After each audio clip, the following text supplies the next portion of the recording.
बिस्मिल्लाहिर्रहमानिर्रहीम।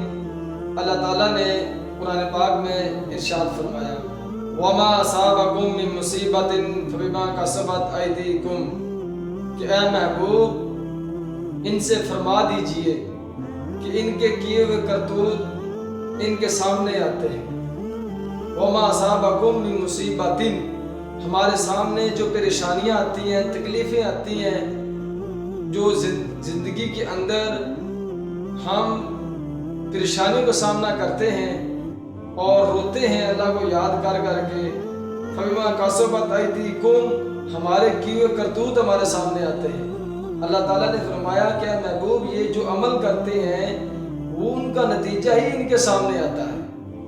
अगर हम बुरा काम करेंगे तो बुरा नतीजा आएगा, अगर हम अच्छा काम करेंगे तो अच्छा नतीजा आएगा।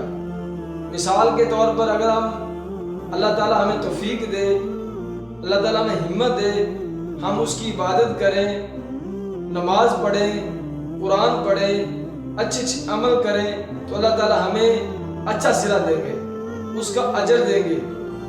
जन्नातिन तजरी मिन तहतिहल अनहार, वो जन्नत देंगे जिसमें नहरें बहती हैं। अगर हम उसका उल्ट करेंगे, उसकी इबादत नहीं करेंगे, गाफिल हो जाएंगे, गुनाह करेंगे, उससे मुख मोड़ लेंगे, तो फिर अल्लाह ताला क्या कहता है, इन्ना बत्श रब्बिका लशदीद, कि बेशक उसकी जो पकड़ है वो बड़ी सख्त है।